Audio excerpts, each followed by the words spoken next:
Hey everyone, welcome to my 2026 predictions. Today, I want to try and predict some events that happened in 2026.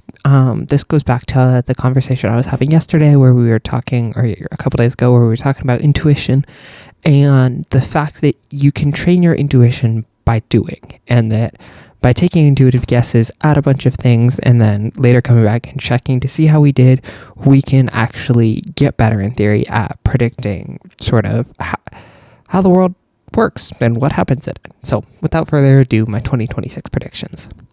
First was the Trump slide continues. So even this morning with the whole Venezuela thing, the idea that Trump is focused on the wrong things, I think, continues to expand.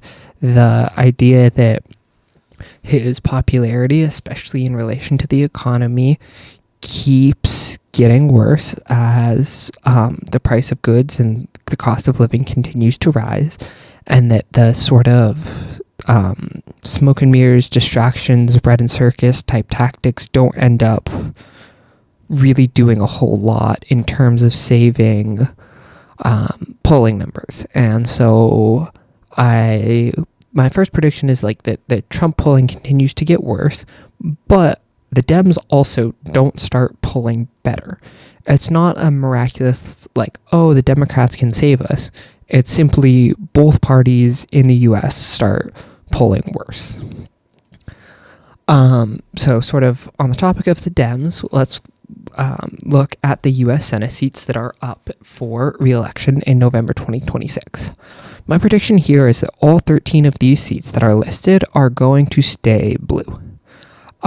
These ones that are in the toss-up, I think especially, are going to be highly contested, and there will be some sort on one of them of fraud or election tampering or some sort of claims from the right about one of those two elections.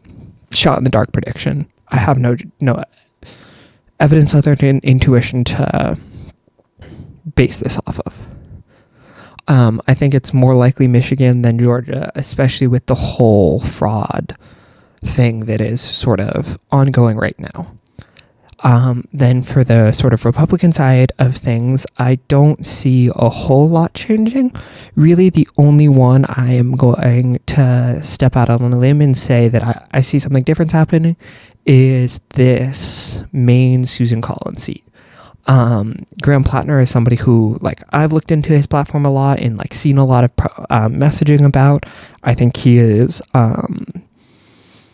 going to be a force for good, and that he has made some mistakes in his past and is willing to be open and honest and confront them and work to move forward from the place that he's in now.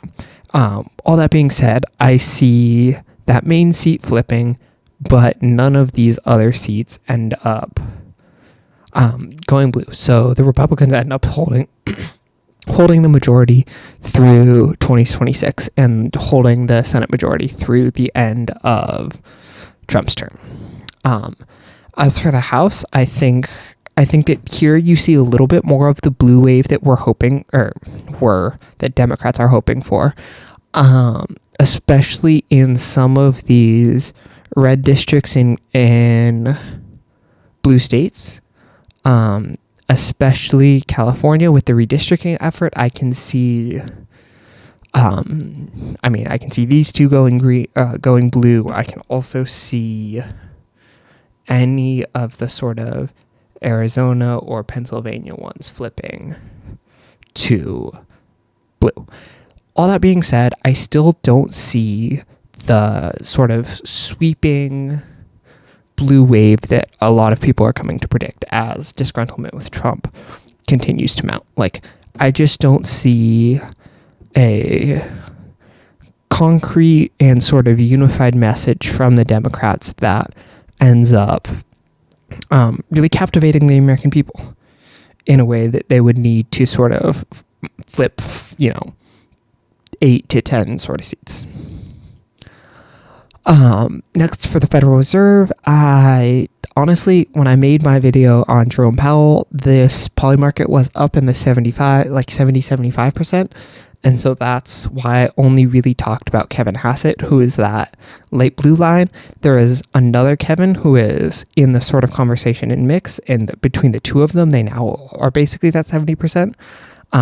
So I just said a Kevin, not being specific, takes Powell's place in early 2026. And they, at first, they'll make some cuts as Trump wants, but quickly they're going to slow down and sort of try and balance what Trump is asking for versus what sort of market stability and the larger market as a whole need. That being said, I also see them using quantitative easing or some other like sort of strange accounting trick to get around the AI bubble and sort of move to protect it. Basically make sure they have enough cash to burn to get through 2026 at a bare minimum. And so really what it means there is like, we don't see any effort to sort of stem the spending, make sure these companies don't end up getting too big to fail, but rather making sure the printers are on in a way that they can raise the capital they need to get through the end of the year. For AI, which is sort of the connecting thing, I think there's cracks that we are starting to see in the foundation. And the sort of joke I made is, are we seeing the cracks in the ceiling or cracks in the floor? Like, is everything going to tumble out below us, or are we going to hit breakthroughs to new unimaginable heights? I honestly don't know. This one felt like a toss-up. I would say it is more likely that it ends up being a .com bubble-esque situation rather than sort of a right-tailed hockey stick. But I also don't profess to have enough knowledge in cutting-edge AI and all of the like energy and constraints around it. So I'm leaving this one sort of more nebulous. Next, I think Newsom announces a presidential bid. I think we've already sort of seen this campaign start with his anti-Trump or like mocking Trump sort of style tweets and messaging, social media messaging. Like, it is very much, in my opinion, this is him starting to build a popularity base and build up to say in 2 years, hey, look, I've been standing up to Trump for the past 5 years. I can do the sort of clown show circus act if that's what we're going for, or I can sit in the room and be a real present adult and make the substantial changes that everyone's looking for. Whether or not he's successful, I think is a different pitch and a different argument. I just believe that he announces his bid particularly early in, like late in 2026, early in the 2028 election cycle to sort of say, hey, Trump, I'm coming. Hey, I am. He makes his play for president known, basically. The Middle East, I see all of these companies sort of move, not companies, countries. Also, what happened here, Sag? There we go. No, I actually can't present the full Israel flag. That's really funny. Like, the Israel flag actually doesn't load full screen for whatever reason. Anyways, I see these countries in the middle continue their shift sort of away from Israel towards Palestine and a lot of the other Middle Eastern powerhouses. And this sort of temporary peace, ceasefire-esque situation not lasting.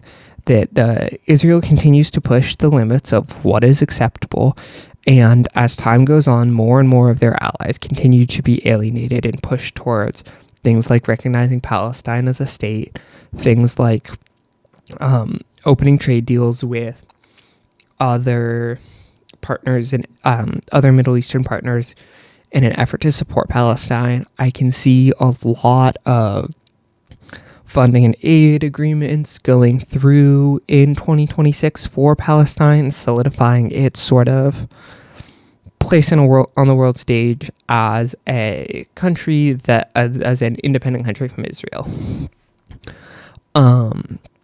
In a similar sense, the next slide I had was Ukraine, Russia. As the US is pulling back, Europe is mobilizing, and I can see, I don't see an end in sight. Ukraine's not really in a position, from what I understand, to fight and take back the territory they've lost. However, this sort of bolstered support from the European Union and their allies has made it so that they're sort of stuck in a stale, they're not necessarily losing much more ground, especially around key cities. But there's sort of numbers issues and other limitations they're running into around people, literally just manpower.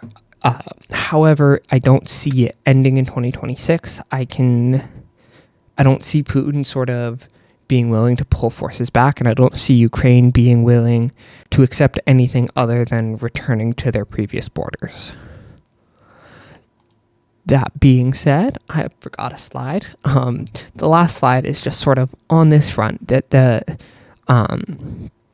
global situation sort of mimics the US's, and that this idea that the world as a whole does not keep going kumbaya happy. The revolutions and uprising and civil unrest continue to rise until somebody can propose a working form of government and long-term solution that actually sort of satisfies a lot of these concerns around housing, food, and security. And with that, these are my predictions for 2026. Thank you guys.